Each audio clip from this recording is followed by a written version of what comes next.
Começa agora Cinema na Varanda, com Chico Firman, Michel Simões e Thiago Faria. Varandeiras e varandeiros, começando mais Cinema na Varanda, sou o Michel Simões, episódio de hoje número 145, não percam a conta, alguém me desconfigurou. Thiago Faria, desconfigurar o Cinema na Varanda nas redes sociais, aconteceu alguma coisa? Pois é, Michel, aliás, a gente descobriu que você não sabia de onde havia vindo essa nossa referência ao título de hoje. Agora eu tô sem entender, o Chico me ajuda, de onde surgiu isso? Eu não tenho nada a ver com isso. Cris, você tá com a gente aqui hoje? Olá. E quem foi desconfigurado, Cris? Não sei. Como assim? Não tem pauta hoje? Isso aqui não vai ter assuntos? Não ficar só nessa embromation? Talvez. A gente aproveitou uma letra da nossa querida Pitty e para falar de dois filmes, né, para tentar unir o que não é unível. Entendi. Dois filmes, um que tem a ver com computador, configurou.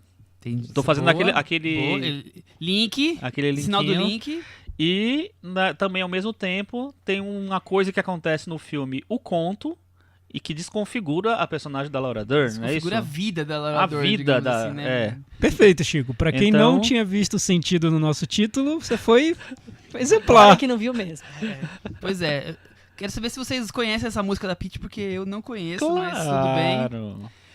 Vamos falar hoje sobre o filme Buscando, estreia da semana, que está aí causando surpresas, digamos assim, com sua história, principalmente com a narrativa que é utilizada. E o filme O Conto, The Tale, que a gente já comentou assim em alguma recomendação quando ele passou a primeira vez, que é um filme da HBO, dos canais a cabo da HBO. E aí alguns dos varandeiros assistiram também e não vou dizer convidaram, mas Os provocaram. a trazer ele para o debate. Antes, os varandeiros aqui estavam me lembrando que nós não informamos qual foi o filme vencedor da Cinemateca da Varanda. Foi uma Falta, né? Uma falha. A Casa do Lago foi o escolhido por vocês. Por aclamação, quase. né? Teve muita gente fazendo campanha e comemorando. Foi. Eu senti um teor de bullying, assim. Sabe Eu achei zoeira total. Zoeirinha e tal, mas ó, Querem depois... ver o que a gente vai falar Eu sobre acho a Casa que foi do Lago. tipo voto útil, sabe? Isso, assim. mas ó, depois que a gente já falou aqui de Para Todos os Garotos que Amei e tal, já não precisa Casa ter mais do esse Lago bullying, vai gente. ser- Casa do Lago vai ser fichinha. Vai ser Art House e o Orson Welles, assim, né? Vai ser como se o Cabo da Ciolo ganhasse as eleições, é isso, né? E as pessoas querem ver porque elas querem a zoeira no nosso Cinema na Varanda. Aguardem que vão se surpreender com a falta de zoeira, talvez. eu acho. A Semana que gente vem. vai trazer A gente é sério, a gente não tem a zoeira. gente vai trazer uma discussão super séria sobre a Casa Sóbria, do Lago. É Exatamente. verdade, vai mesmo. Provavelmente semana que vem, né? Acho que não fechou uma pauta semana que vem ainda, mas eu acho que E semana nas que vem vai próximas ser, ó, cinematecas eu próxima. só vou escolher coisa Tarkovsky, sabe? Bergman, só coisa pesada que eu Também quero. vou lá no fundo do É, poço mesmo, só sabe? pra vingar esses É. nossos seguidores que querem fazer bullying com a gente. É isso Muito aí. bem, muito bem. Aguardem a conversa sobre a Casa do Lago. Antes tem aquele momento Cantinho do ouvinte. com o Thiago Faria. Cantinho do ouvinte dessa semana tem comentários sobre um filme também muito sério, né? Sobre o Predador, filme dos anos 80 que a gente comentou na semana passada. Semana passada a gente falou sobre o Predador do Schwarzenegger e O Predador, que é a nova versão, Do Shane Black. bem malandrinha, né? Sem Bem comentários, né? faceira ali, enfim. O Alexandre Rodrigues de Assunção comentou sobre o primeiro Predador. Eu acho que ele é fã do filme, porque ele trouxe aqui uma defesa bem interessante dele.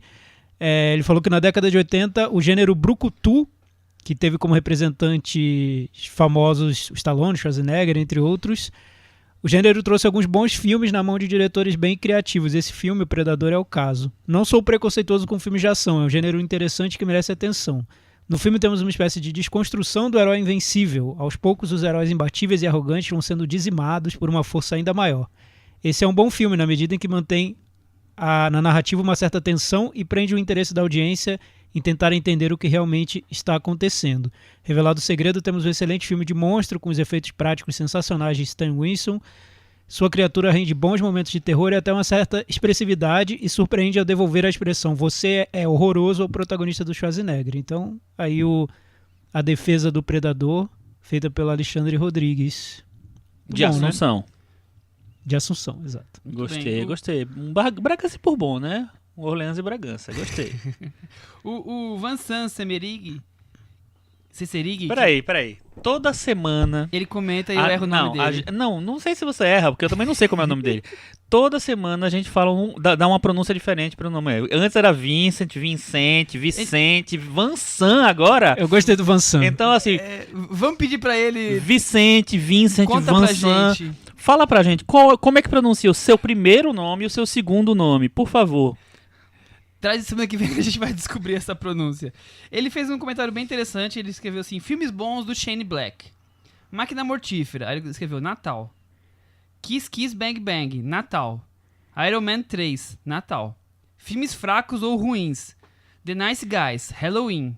O Predador. Halloween. Acho que o problema tá bem claro aqui, né? Não sei se tá claro pra mim, não, mas... Tá querendo dizer que os filmes que ele faz... Não, que a entendi. história ocorre no Natal são bons e os que do Halloween não funcionam tão bem. Bem, A gente não concorda muito. Por exemplo, Iron Man 3 eu acho uma bela... Eu também não pra lá. gosto, não. Não, peraí, é bom. eu gosto. O Chris tem mais um comentário Mas dele. o Beijo de Tiros eu não gosto, não. Ele está fazendo aquela maratona de frente pra trás, sabe? Indo pro passado da varanda. E ele falou: cheguei no número 39, bem hoje.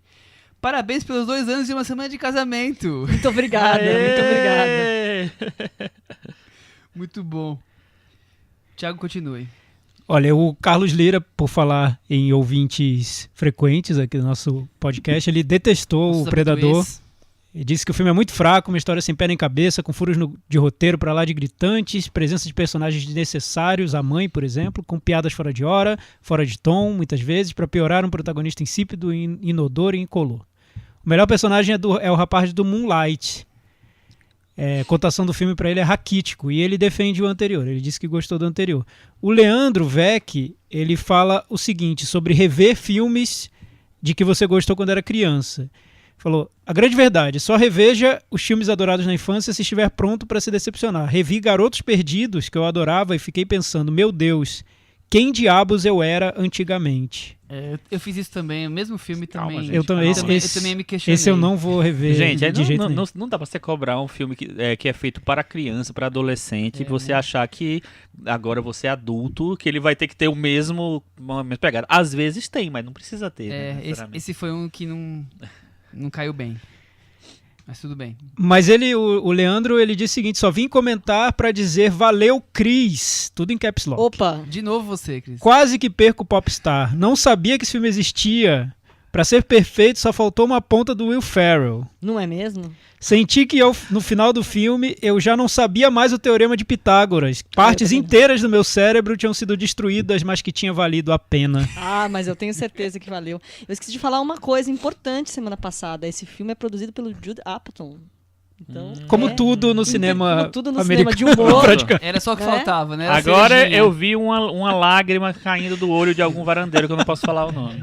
Thiago está agora nas nuvens. Rafael Argemon, nosso ouvinte Rafa. varandeiro honorário, achei bem legal a sugestão de 2001, Uma Odisseia no Espaço para a Cinemateca da Varanda. Essa sugestão, assim, pode ser que nunca se concretize, porque é a gente Mas que a decide. campanha, assim como o caso do lado teve mas tem uma campanha, campanha. O problema tem uma campanha, é Tem uma todo campanha. dos varandeiros ouvintes, porque é a gente que decide, né? Quem Agora participar. eu A menos vou- que o Michel, vou que quebrar sempre ouve todas as essas correntes. sugestões. Eu estimulo os varandeiros a me responderem. A campanha é real? Existe uma campanha? Ah, se tiver, o que eu posso fazer? Nada. Eu vou votar no Spartacus, sei lá.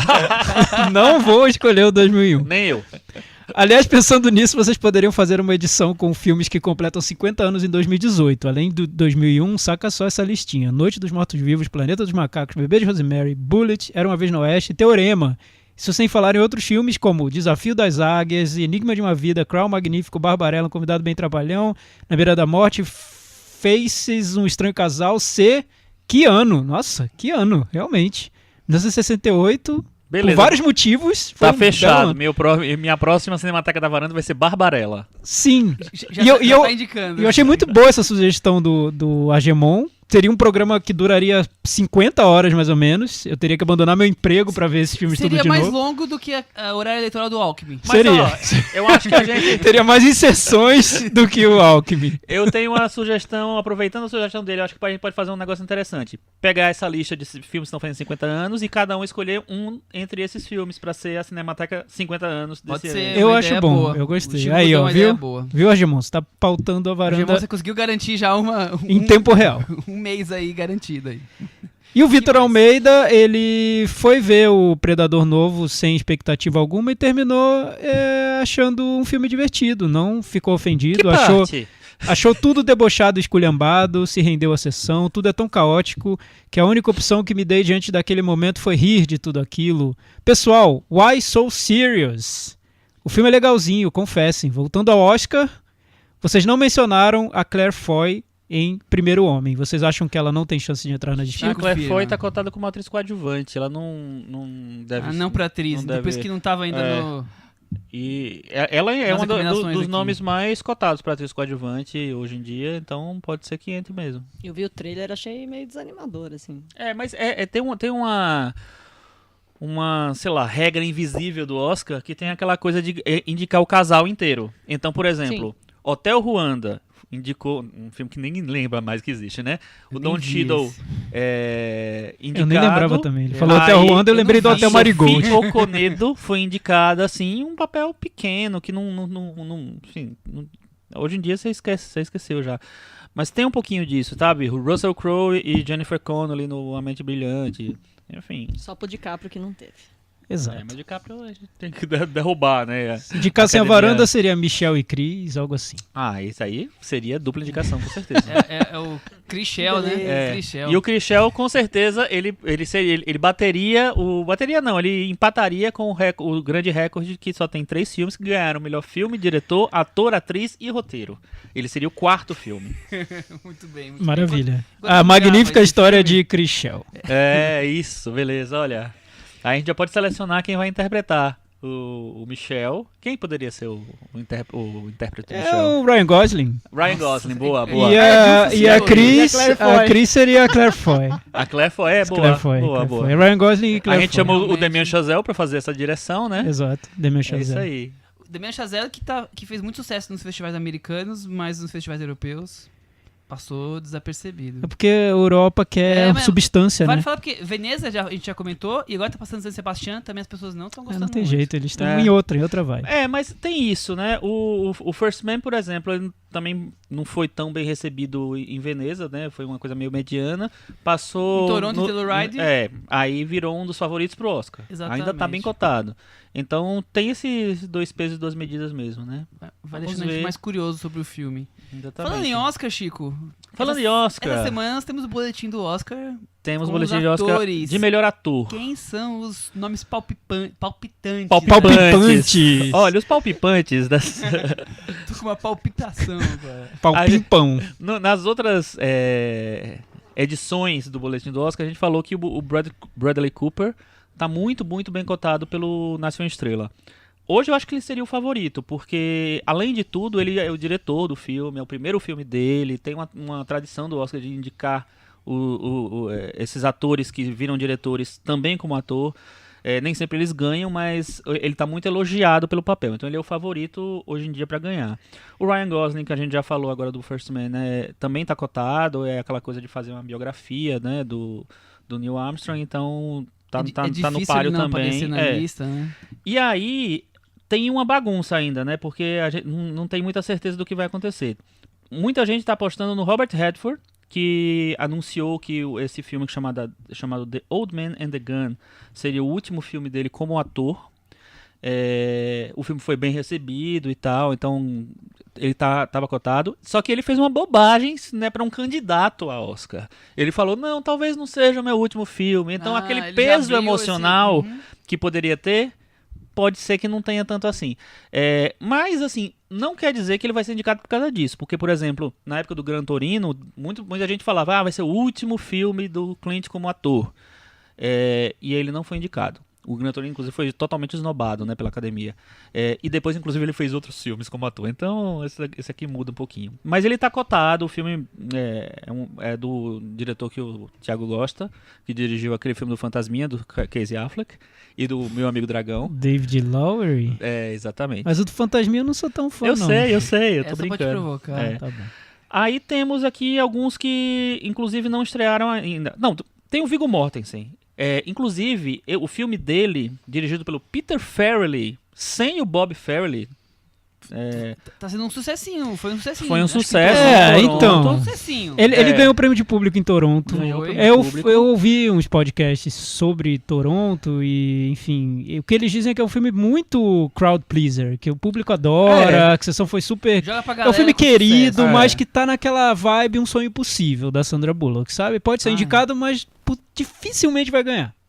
Olha que ele também. ganhou a melhor atriz, né? O Sonho Impossível. Mas enfim, Então. o filme é sobre um cara ítalo-americano, que é um motorista, que vai levar um pianista negro, que quem faz é o Mahershala Ali, né? Do Moonlight, numa tour de carro pelos Estados Unidos. Então tem essa coisa racial, étnica aí e tal. Forte. Forte. Mas dizem que o filme é uma aguinha com açúcar. Então vamos ver. Mas de qualquer jeito, o filme tá super cotado e o Viggo Mortensen tá cotado. E como manda a regra bolsonariana, o ator branco está sendo cotado para melhor ator e o ator negro para melhor ator coadjuvante. Então, vamos ver o que vai acontecer. O William Dafoe tem um filme chamado At Eternity's Gate, e que ele faz o Van Gogh, o filme do Ele ganhou Julian Schnabel. Melhor ator em Veneza. Exatamente, A princípio é um Oscar bait, né? Mas enfim, o filme não tá tão bem cotado assim, então isso diminui um pouco as Nem chances. foi bem recebido mesmo o filme. Exatamente. Só que aí o William Dafoe, pelo fato dele ser um ator, né, veterano, que já teve algumas indicações ao Oscar, acho que essa seria a quarta se ele for indicado, e pelo fato de ele ter sido durante um bom tempo do ano passado o favorito para ganhar melhor ator coadjuvante pelo Projeto Flórida e depois ter perdido para o Sam Rockwell, eu acho que pode rolar um tipo assim, agora ele tem que ir. Então eu acho que ele pode surgir como Igual o Glenn Close quando você falou do... Exatamente, do de The atriz. Wife. Exatamente. Outro que tá meio cotadinho é o Steve Carell. Já esteve mais por um filme chamado Beautiful Boy, que ele é pai do Timothée Chalamet, que tem problema com drogas e tal, então é bem emocional. O filme foi mais ou menos... elogiado, o Chalamet mas foi bem elogiado. os dois, né? O Steve Carell também. E aí pode ser que role. Mas assim, estão entrando outros nomes e hoje em dia ele não tá tão mais cotado quanto no comecinho. Tem duas surpresinhas aqui que a gente não sabe ainda, que são o Rami Malek, por filme do Bohemian Rhapsody, ele faz o Freddie Mercury. Não sabemos ainda se é bom ou se é ruim. É sempre uma possibilidade, né? E tem o Christian Bale, que faz o Dick Cheney num filme que toda semana muda de nome. Agora se chama Vice. É uma biografia do ex-presidente americano. Também pode aparecer lá, vamos ver o que acontece. Algumas pessoas apostam no Lucas Hedges, que tem 2 filmes. O problema maior é esse. Ele tem um Boy Erased, e que é um jovem gay que é forçado pela família a se internar num negócio para se recuperar e deixar de ser gay, essa doença maldita. E um outro é o Ben is Back, que ele faz um rapaz que volta depois de muito tempo para casa, não sei dizer exatamente porquê, nem sei se é para falar, e a mãe dele quem faz é a Julia Roberts. Então ele tá meio cotado pelos dois, só que como tem 2, enfraquece um pouco, né, a disputa. E nenhum muito fortíssimo. Nenhum assim, muito né? fortíssimo. E tem tem um filme que surgiu do nada, que se chama Stan and Ollie, que é sobre o gordo e o magro. Não sei se vocês já viram fotos, eu mostrei pra Cris esses dias, né? O John C. Reilly faz o gordo e o Steve Coogan faz o magro. E eles começaram a ser cotados para as categorias de ator e ator coadjuvante. Só que o John C. Reilly também tá no The Sisters Brothers, que também fez um sucessinho nos festivais e tal. Também pode aparecer lá. Mas nenhum tá muito cotado, não. Então é mais uma especulação. E tem um ator que tá meio que sendo comentado já faz desde o começo do ano, porque tava não tinha muita gente ali sendo comentado. Ele foi o primeiro grande cotado pro Oscar, vamos dizer assim, que é o Ethan Hawke, pelo First Reformed, filme do Abel Ferrara, que eu acho que não tem muito a ver com o Oscar, não. É Acho do Paul Paul Schrader. Paul Schrader, desculpa. Eu confundi o diretor maldito. E aí, Você acha que ele não tem chance? Eu acho difícil, eu acho que o filme estreou muito cedo pra poder ter muita força, ele teria que ser... Eles gostam do Ethan Hawke, né? O Ethan Hawke já concorreu ao Oscar 2 vezes, né? Pelo Boyhood, pelo o filme lá que ele era policial com o Denzel Washington. Dia de treinamento. Dia de treinamento. E então... É uma possibilidade, mas eu acho que tem outros mais fortes nessa corrida e por filmes que vão repercutir mais, estão repercutindo mais, vai ter mais campanha. Eu acho que esse não vai ter tanta campanha assim. Ele, inclusive, no Brasil, ele vai ser lançado, mas não vai ser lançado no cinema, ele vai ser lançado direto nas plataformas digitais. Então, não vejo muita possibilidade não, a não ser que tenha alguma campanha mais forte, mas acho difícil. Eu acho que esses são os principais. Tá um bom resumo, Thiago? Faltou alguém? Ótimo resumo. Eu só queria saber do Chico. Chico, se fosse hoje o Oscar, quem ganharia? De melhor ator? Eu acho que seria quem foi que eu falei mesmo? O primeiro que você falou. Foi o Bradley Cooper, eu acho que seria ele. Bradley Cooper. Então, Bradley Cooper e Glenn Close hoje levariam o Oscar. E melhor filme? Início de corrida. Melhor filme, Roma, com certeza. Roma. Difícil, eu nem vou ficar voltando a isso. Acho que Roma vai ganhar melhor. Thiago já emplacou que Roma ganhou. Já ganhou. Não tem nem o que dizer. Pergunta pra mim que eu digo. Vamos aguardar, mas eu não me surpreenderia hoje, não me surpreenderia que o The First Man levasse... Acho que não. Não vai. Não me surpreenderia pela coisa da confusão dos cartões, do filme. Se for na confusão, talvez. Como assim confusão? Por conta da confusão, o Damien Chazelle perdeu o melhor filme. Eu acho que não tem o mesmo impacto, Michel. Eu acho que se o filme começar uma carreira positiva e crescendo... Sabe o que eu acho mais fácil o prêmio ser de novo pro diretor do Moonlight, mais por causa da confusão dos cartões, porque aquela confusão deixou um clima tão constrangedor pra vitória dele, que ficou algo estranho no ar. Eu não sei se nenhum filme ganharia por esse motivo especificamente. Mas acho que aquela situação ficou mais constrangedora pra equipe do Moonlight do que pra equipe do La La Land. Eu achei. Que ficou parecendo que as pessoas estavam torcendo pro La La Land e no final o Moonlight ganhou e ficou um clima de decepção. Ficou tudo torto, né? Climão. Foi climão. Bem, esse foi o Boletim do Oscar com Chico Firman, nosso especialista, enviado especial pra Los Angeles. Mais algum aí. Semana que vem a gente vai falar sobre melhor documentário. Ah, é? É isso, Chico? Melhor curta de ação. Fique prometido que vocês não vão cumprir. E essa tá concorrida.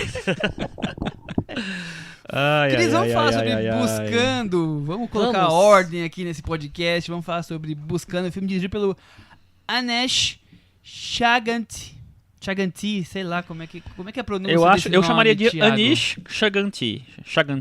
Eu chamaria de Anish Chaganty. Anish Chaganty. Pode ser também. A Cris chamaria como...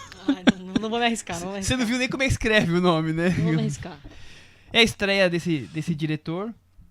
E ele é super novo, tem 27 anos. Super jovem. Tem aquela cara de nerdinho com óculos, né? Cabelinho assim, tá? Pois é, eu vi que ele ficou conhecido na internet por anúncios que ele fez pro Google.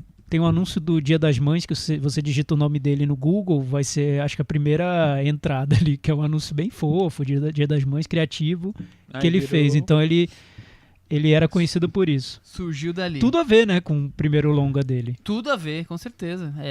Não podia ter melhor conexão do que uma carreira feita na internet e um filme passado boa parte do tempo na tela de computador, né? Pois é, antes de entrar no filme, eu tava ouvindo uma entrevista com ele disse o seguinte, que a dica que ele daria para um diretor iniciante seria: tente fazer algo que ninguém nunca fez. Tente contar uma história de uma maneira não convencional, que chame atenção e que as pessoas olhem para o seu filme e digam: nossa, nunca vi algo parecido. Uau! Ele conseguiu, né? Vamos para sinopse para poder entrar na conversa. Você tá com o nome dos atores aí? Eu tô! Orgulho, viu? Tá pensando só que... me dá orgulho esse menino. E você não fale o nome de todos, não, porque eu tenho todos aqui só agora. peguei um, pra falar a verdade. Que é isso? Mas você pode pegar da menina também. Tá. Com a filha de 16 anos desaparecida, Michelle Lá, o pai, David Keane, John Cho, busca pistas no computador e nas redes sociais da garota, enquanto percebe que não sabia muita coisa sobre ela. Deborah Messing. Deborah Messing. Grace maravilhosa. Deborah Messing não é muita coisa sobre ela. Quem não viu, Deborah Messing é a policial que vai investigar o caso. E que fez Will and Grace. E que fez uma série que eu amo, só durou 2 temporadas. Na verdade, eu amo só um pouquinho. Que ela é meio ruim. Que é Smash. produzida por Steven Spielberg sobre a Broadway. Muito bem. Cris, você se surpreendeu com Deborah Messing fazendo esse papel? Ela tá séria, né? Ela tá mais séria. Pra mim, ela sempre é Grace, né? Então, ela tá séria, então foi um pouco uma surpresa. Esse filme faz parte do pacote Asian August, né? Que é o que a gente tava falando, que foi esse boom dos asiáticos no mês de agosto pros americanos. Que enfim, teve o Crazy Rich Asians, que foi um estouro, uma comédia romântica que foi um estouro de bilheteria. O Para Todos os Garotos que Amei, que a gente falou aqui no podcast. E aí teve esse filme, o Buscando, que vem depois de uma campanha que aconteceu há mais ou menos, acho que uns 2 anos, que era buscando representatividade dos asiáticos, que tinha a hashtag Starring John Chu, que é o protagonista desse filme, e aí as pessoas pegavam todas as fotos dele, todos os cartazes que estavam bombando, o filme do Matt Damon, o filme do Tom Cruise, e colocavam o John Chu no lugar, O rosto dele no o lugar. rostinho dele no lugar, imaginando como seria um filme protagonizado por ele. Esse é um filme protagonizado por ele, não precisamos imaginar mais. Muito bem. Muito o filme bem. que passou em Sundance. Aliás, vamos falar hoje de 2 filmes de Sundance. O John Cho lembrando que ele é sul-coreano. Sul-coreano. Ator sul-coreano. E o diretor do filme, o Anish, ele tem descendência indiana. Ele nasceu nos Estados Unidos. Ascendência indiana.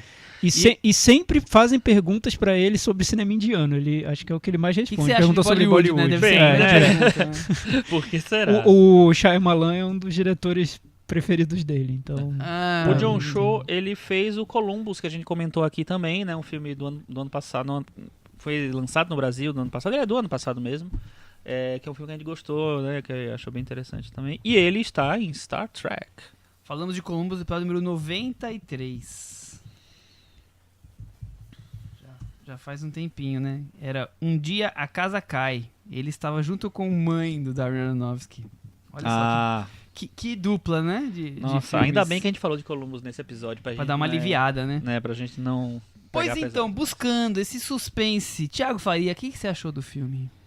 eu acho... É um suspense da moda antiga, mas um suspense ultramoderno? Sim. Como diria Silvio Santos, é muito bem bolado. Tem essa ideia quando o diretor do filme fala que queria narrar uma história de um jeito como nunca ninguém fez. Tá bem claro que ele tem essa proposta de nos surpreender logo pelo formato do filme. E ele consegue, porque é um filme que se passa todo numa tela de computador. O ambiente do filme inteiro é a tela do computador. Então, Telas, na verdade, né? Seria principal a é tela, do uma tela com várias telinhas dentro.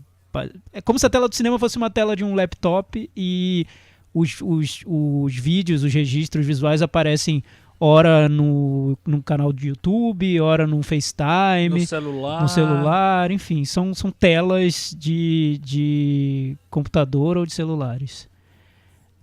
Então é uma maneira criativa de contar a história. Não totalmente original, porque tem um filme chamado Unfriended, né? Unfriended, Amizade Desfeita no Brasil, um filme de terror, que também tem essa proposta. Mas vocês acharam que o filme inteiro na tela, tem algumas cenas que estão fora, né? Algumas, Mas você percebeu que é todo na tela? É todo na É tela. todo na tela. Todo inteiro na todo em tela. telas, né? Todo em telas. tela. Ou é um vídeo rodando, pode ser Uma TV, câmera de ou pode ser uma segurança. câmera de segurança, mas é Uma como se transmissão você ao sempre vivo. estivesse vendo uma tela e não...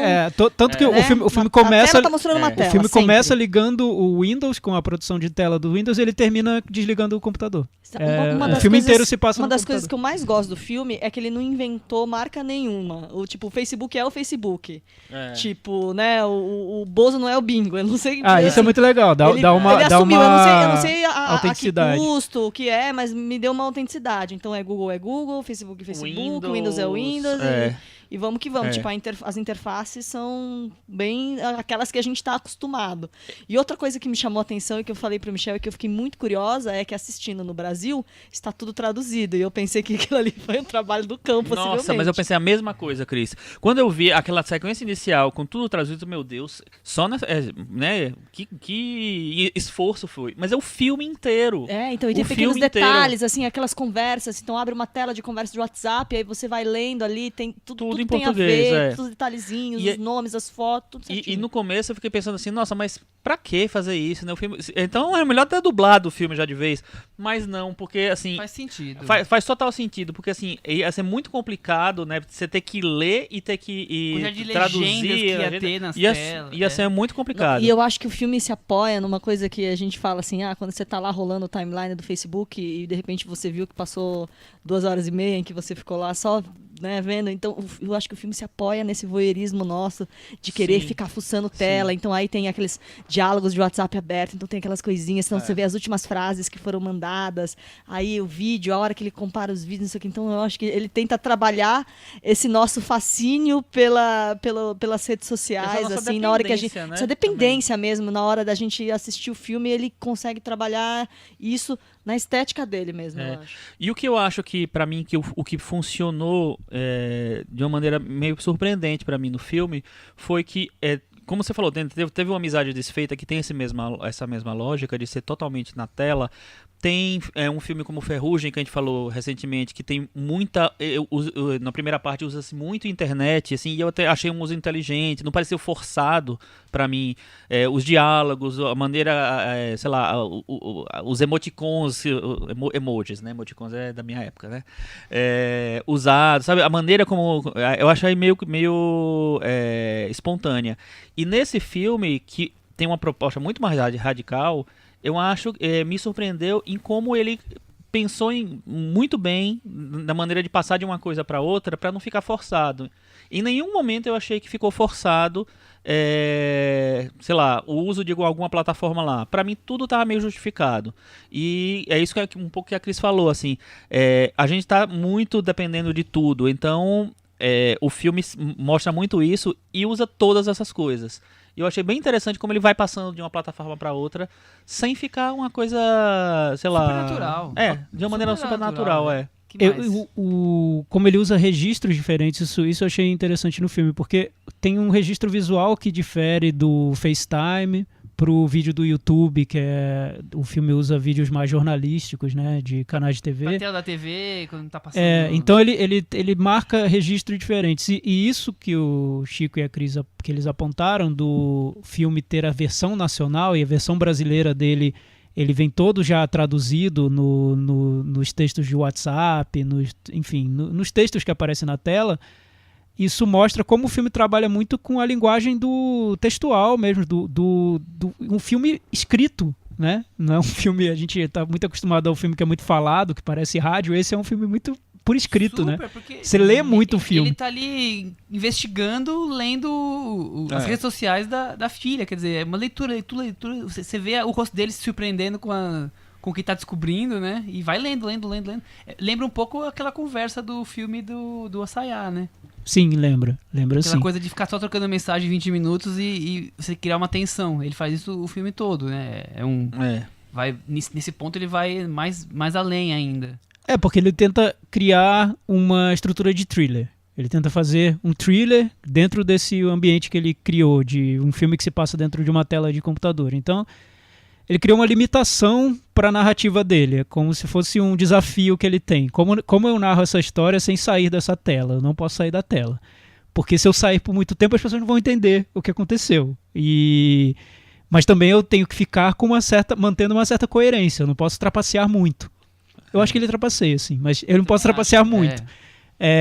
Então, esse é o desafio dele e dentro dessa brincadeira, acho que ele se sai muito bem para um diretor estreante. Ele usa os recursos que ele tem de um jeito criativo e também sem trair a intenção de fazer um thriller, até bem convencional, um thriller sobre o desaparecimento de uma adolescente. Super convencional, mas é um super cine clássico, né? Mas ele consegue fazer ideias são tão boas para criar essa coisa autêntica de você sair de um FaceTime e ir para uma rede social e a coisa ir funcionando, e também a forma como ele coloca as descobertas e cria as redes a serem ali desvendadas, digamos assim.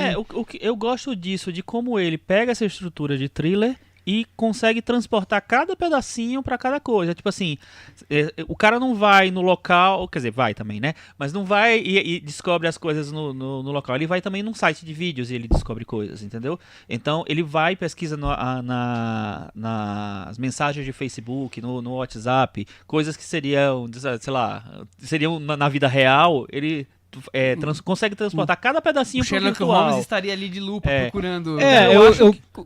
Continua. Não, é só isso. Eu acho que ele assim, tem um esforço bem interessante dele de tentar explorar ao máximo a proposta que ele lança. Que é tipo assim, quero que tudo meio que se resolva nesse ambiente virtual, né? Então vou usar todas as plataformas possíveis. E ele realmente usa, né? Ele vai o YouTube, tem aquele site lá que a menina tem a conta que eu esqueci o nome. YouCast. Usa Facebook, usa WhatsApp. Então eu acho que tem isso sim. Também acho que tem umas horas que ele trapaceia um pouco. Que inclusive lá no final me incomodou um pouco. A trapaceada final aquele problema, né? Não chega no final. É que seria tão bom que esses filmes todos não tivessem final, né? Hereditário, enfim, vários filmes de Sundance sem final, finais em aberto, né? Seriam todos tão bons, porque quando eles vão chegando no final, às vezes dá uma resolver a trama sempre é complicado. Nesse caso, eu acho que o início é muito bom, porque ele te coloca na posição de um cara que só tem aquele recurso do computador para tentar conseguir informações sobre a filha dele que desapareceu. É essa a trama, basicamente. Quando ele consegue acesso ao computador da filha e abre o computador da filha, aquilo ali me deu quase pânico, porque eu sinto que eu jamais gostaria de abrir o computador de alguém conhecido e tentar ver o que está lá dentro. Né? Enfim, aquilo ali para mim é tenso.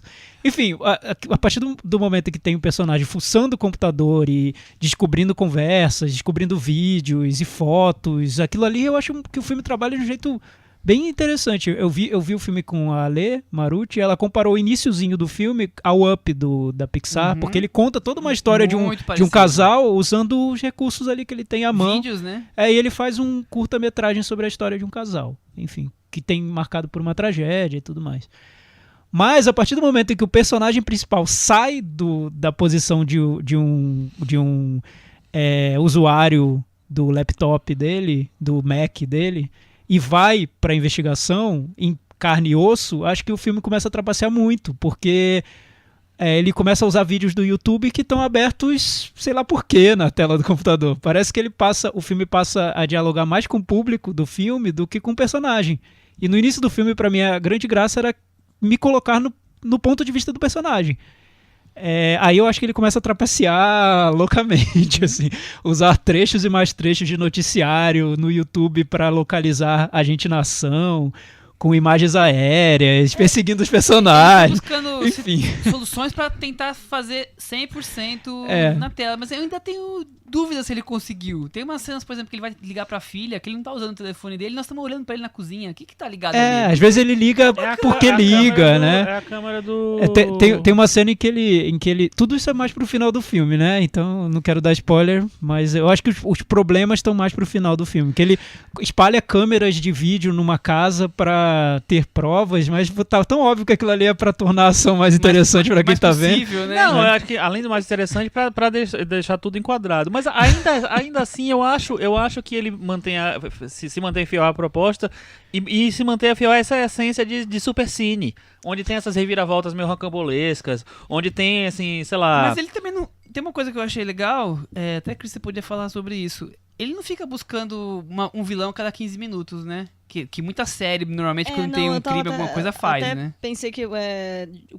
Normalmente quando a gente tem um filme assim, meio que os primeiros 30 minutos vão te falar, os suspeitos são X, Y, Z, te dá uns 6 suspeitos e aí você tem que ficar naqueles 6, assim, você só fica na dúvida entre esse ele vai descobrindo coisas, mas não necessariamente você vai se envolvendo de achar e que é essa pessoa, ou se não é essa, é aquela. Ele vai jogando, te fornecendo informações. Mas, por outro lado, você também pode cair numa história de que não teria um culpado, seria uma coisa dela. Então, pelo menos ele levanta hipóteses, claro. Mas, assim, não tem aquela coisa do o vilão dos próximos 15 ou minutos esse, que muita ou esse, série ou tem. Esse, né? Isso ele tenta evitar, que é muito, muito, muito típico nessas séries que querem se prolongar por vários episódios e tal, né? Um desses 6 é o culpado. Não, no começo, pelo menos ali, eu acho que ele consegue não cair nessa armadilha. Mas ao mesmo tempo tem uma coisa que não me incomodou de jeito nenhum, mas assim, que é meio batida mesmo, que é tipo assim, se em determinado ponto você não tem um vilão ainda, é porque o vilão é um daqueles personagens que você conhece, né? Então eu fiquei já meio achando O Chico já tá mostrando as artimanhas da experiência Eu não dele. consegui adivinhar, mas eu concordo com o Chico. Dá essa impressão de que algum deles vai... Mas assim, resumindo, eu achei um filme bem divertido. Acho que ele consegue engendrar bem a trama, ele cria um ritmo ali... Pra um filme que não sai do lugar direito. Quando eu li sobre o filme, eu pensei, deve ser um pouco chato. E não, é o contrário, não é nada chato de jeito nenhum. Bem honesto em relação à sua proposta, vamos dizer assim, né? O que eu vejo... Com defeitinhos ali e aqui. O que eu vejo é que ele trai um pouco, é porque parece pra mim, até certo ponto, que a proposta é mais nos colocar no ponto de vista do usuário e num determinado momento da trama o usuário vai viver a vida e o computador continua transmitindo aquilo de um jeito independente. Quase como se tivesse uma inteligência artificial ali. Mas acho que como a gente tá tão envolvido na trama, aquilo não irrita, não incomoda. Pra mim, pelo menos, não incomodou. Já tava tão envolvido, eu queria saber o que ia acontecer, quem era o vilão, onde estava a garota, o que tinha acontecido com ela. Pra mim, o que eu acho de interessante no filme é que ele realmente, como suspense, ele funciona. Apesar de que eu acho que no final ele dá uma titubeada, né? Mas eu acho que ele funciona, mas não caiu, ele consegue prender você o tempo inteiro. Ele é muito ágil. E pra mim, assim, a montagem é exemplar, porque ela prende você mesmo e ela cria um movimento onde não tem. Então eu gostei, achei isso bem legal, assim. E também, ao mesmo tempo, eu acho que ele mesmo que ele trapaceie de vez em quando, ele se consegue fazer E é sólido. um filme que sei lá, ele tenta manter o espírito de ser um filme em telas, o tempo inteiro. Eu não sei, você assistiu Unfriended? Vi. Então, o Unfriended eu acho que ele tem mais truques do que esse, pra poder ficar, sabe? Tem sim. Tem momentos que não justifica ser uma imagem ali, sem uma câmera, sem uma tela. Nesse tem umas mais ou menos, mas assim, lá é muito mais, sei lá, largado, mais sabe? gratuito, Vamos, assim. o que é que a gente faz agora? Vamos botar qualquer coisa aqui. Então, nesse eu acho que ele, pelo menos, ele pensa um pouquinho no que ele vai fazer. Nesse, especificamente, o que me incomodou foi como ele usa o registro jornalístico no filme, que eu acho demais e às vezes desnecessário, não precisava ter tanto. Mas sabe o que eu acho, Thiago? Eu acho assim, é que ele, imagina, é o pai que tá procurando a filha, ele não tem muito como fazer. Então, o registro jornalístico serve pra ele se informar ao mesmo tempo que você informa o espectador. Então, mas eu acho que na maior parte das vezes está informando o espectador. Sim, porque o próprio cara também tá no vídeo. Ele não precisaria ver aquilo, ficar revendo aquilo. Foi a forma que ele encontrou de não ter uma câmera eu entendi. padrão. Eu entendi perfeitamente. É que eu achei excessivo. Acho que tá demais no filme. Mas eu achei ele muito mais criativo, por exemplo, como ele cria suspense num abrir de página, a pessoa clica num link e quando abre uma página e tem uma revelação, aquilo ali são muito legal, partes, né? Não, e tem um trabalho de trilha sonora muito legal. Sim, nessas eu queria chegar nesse lendo, ponto, Chico, que eu percebi, eu até não peguei o nome de quem fez a trilha, mas como esse filme, a trilha é o que dá um pouco a linha de narrativa pra criar tensão no filme. Despercebida, né? Quase. Eu acho que é mais ou menos o que acontece no Lugar Silencioso, que a gente falou muito sobre isso, que como a trilha era importante pro filme, num filme em que a ideia era esconder a trilha do espectador. O nome do cara é Thorin Borrowdale. Como se a ideia no Lugar Silencioso é criar uma ilusão pro espectador de que ele tá vendo um filme silencioso, mas na verdade a trilha tá muito presente e é a trilha que move a atenção no filme, né? Eu não sei se vocês lembram, mas essa foi uma das coisas que eu menos gostei no filme. A gente conversou muito sobre isso. Um filme que é sobre o silêncio e que tem barulho papo. E tem uma trilha que conduz o espectador pros momentos de tensão. Nesse eu acho que acontece algo parecido, porque a trilha tá lá toda hora criando suspense no filme, né? Mas nesse, o que me incomodou no Lugar Silencioso é porque muita gente falava assim, nossa, como ele conseguiu trabalhar o silêncio. Pra mim, ele não trabalhou silêncio nenhum. Pra mim, ele trabalhou trilha sonora. É porque, entendeu? Chico, você tá num estágio de Conhecimento, compreensão muito mais avançado. coisa. Muita gente... É porque eu acho que isso é ilusão mesmo. Muitos filmes criam... É ilusionismo. Ele cria a sensação do espectador de que ele tá vendo um filme silencioso, porque os personagens não podem falar. Mas o espectador às vezes não percebe que tem uma trilha pautando a ação do filme. E o Lugar Silencioso acho que é esse caso, é o caso clássico. A trilha é muito presente, mas muita gente sai do filme dizendo, nossa, você viu um filme tão silencioso e que prendeu minha atenção? O filme não é silencioso. Os personagens estão em silêncio, mas o filme não é silencioso. E tem outra coisa aí, fugindo completamente de toda a estrutura que a gente discutiu aqui, o filme deixa levanta aquela bola para os pais de adolescentes. Vocês que conhecem realmente os seus filhos? Eu acho que pais de filhos de 14, 15, 16 anos podem sair dele e falar assim, será que eu conheço eu saí do filme pensando nisso, será que eu conheço meu filho? Não, eu acho que vai além, Michel, porque eu acho que vai a gente pensar assim, que tipo de relação a gente tem de verdade com as pessoas? Porque assim, nós começamos muito, né, inclusive a nossa amizade começou muito na internet, né? Então, veio pro mundo real, assim, vários outros amigos da internet vieram pro mundo real, mas tem pessoas que a gente só conhece da internet a gente conhece há 15 anos, né? E a gente conhece direito essas pessoas, a gente conhece perfil que é presente na internet, exatamente, né? Não tudo. Mas é o contrário, que a pessoa conhece no dia a dia, dividem a mesma casa, mas tem tantos segredos que não deveriam existir, né? Não vou falar nenhum spoiler pra não estragar. É assim, exatamente. Nesse tem uma coisinha mais de truque de suspense mesmo, mas eu acho que me fez refletir naquela hora que enfim, é um pequeno spoiler, mas assim, em que ele chega e fala assim, nossa, tipo assim, eu não conheço a minha filha, eu não sei quem é a minha filha, quem são os amigos da minha filha e tal, não sei o que lá. Eu pensei, mas realmente a gente tem um monte de relações, né, virtuais que a gente não tem mesmo relação. Existem relações dentro da sua casa que na verdade são muito rasas e você acha que são super profundas. Aí então, um exemplo de que você conhece só a camada de cima, que não sabe detalhes. Claro que eu acho que o filme também usa um pouco isso como um truque pra desenvolver a sua narrativa. Claro. Acho que o filme não vai tão fundo nisso, né? Nem quer. Por isso que eu falei, ele levanta a bola, mas ele levanta a bola. Mas é um tema que eu acho super atual, importante e tudo mais. E sobre isso, essas histórias que você levantou, Michel, de não conhecer a pessoa, o que ela é outras camadas da pessoa, que eu acho que na internet muitas pessoas revelam um lado da personalidade que é muito mais complicado de lidar. Sim. E que você não mostra pro seu pai, você não mostra pro seu irmão. Você prefere mostrar pra um desconhecido justamente porque é uma pessoa que tá muito longe, que não vai te julgar, que nem sabe direito como é a sua rotina e tudo mais. E por isso eu digo que o que me deixou mais tenso no filme foi quando o pai abre o computador da filha, porque eu acho que esse momento de você conhecer segredos de alguém que tá ali tão próximo, eu acho que pode ser muito dolorido. Eu fiquei me questionando isso, porque hoje eu tava ouvindo um podcast do Mamilos, essa semana, sobre suicídio na adolescência, e vai nessa discussão do o quanto os filhos estão com problemas e os pais nem fazem a menor ideia que tem um filho com depressão em casa, quer dizer... Tô fugindo completamente do tema, mas fazendo um paralelo, porque foi curioso ver o filme no fim de semana e esse tema na segunda-feira. Então, assim, tem muito disso. E o filme levanta a bola, mas claro, o problema do filme é suspense, né? O problema não. O foco do filme é suspense. Isso aí é só um detalhezinho que eu tô pensando aqui na conversa. E o Ferrugem trouxe isso. O filme Ferrugem que a gente comentou. E até a gente discutiu isso, né? Como pode? Cadê os pais na vida daquela garota? Bem...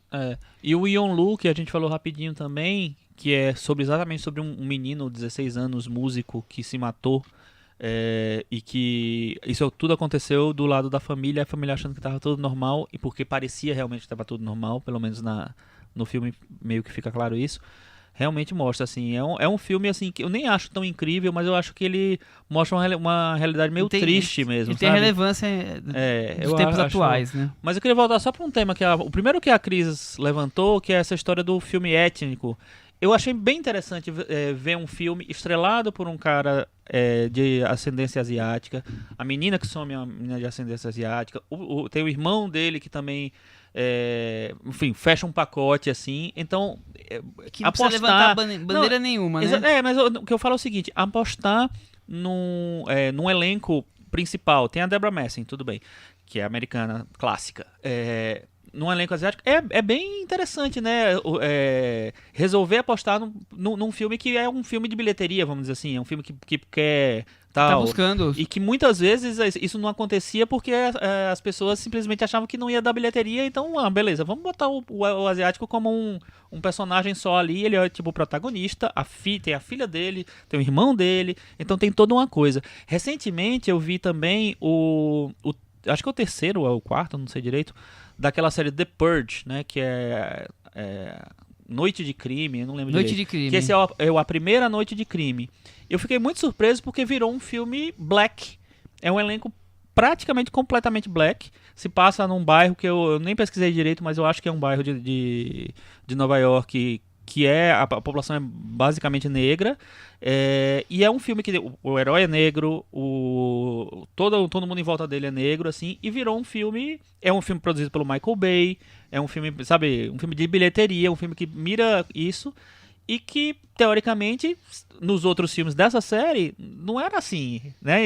Você tinha um elenco O primeiro filme mais... tinha o Ethan Hawke, no primeiro filme. Quem? O primeiro filme tinha o Ethan Hawke, não Tinha tinha? o Ethan Hawke, exatamente. Começou a série ali. Então eu achei interessante como eles resolveram apostar nisso, e isso está acontecendo cada vez mais. Então eu acho que os movimentos espaço, lá, né? Sabe, de valorização étnica, de gênero, de orientação sexual, estão surtindo efeito. Os filmes estão sendo feitos.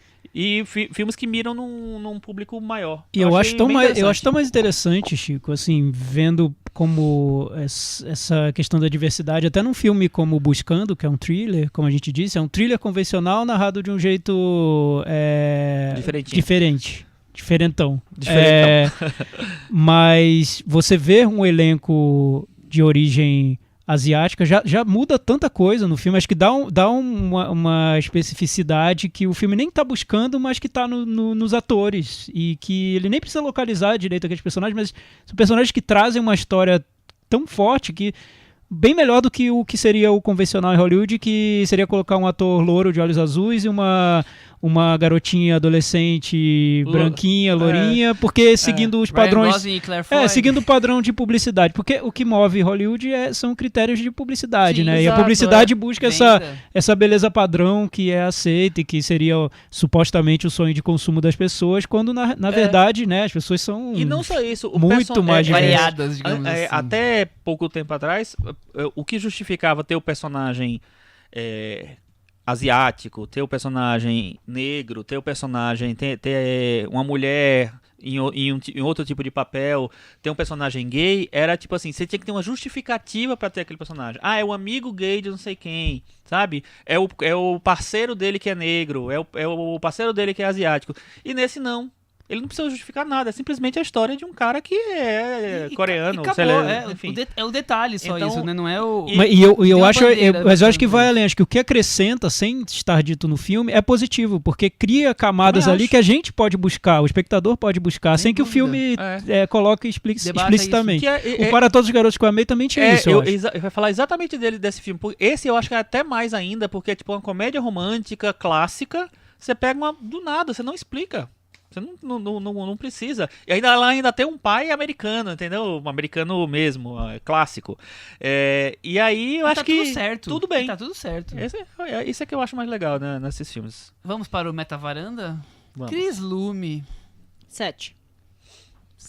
E aí, Chico? Eu dou nota 6. Tiago Faria. Então, vou dar 6,5.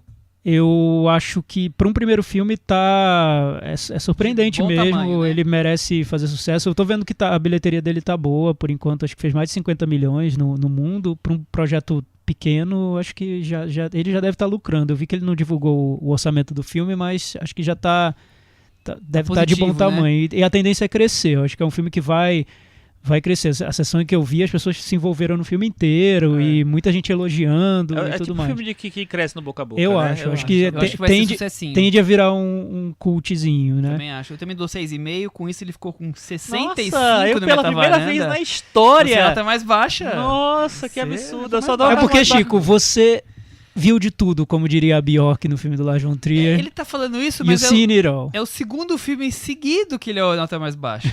Qual foi o O outro? Predador foi o- também.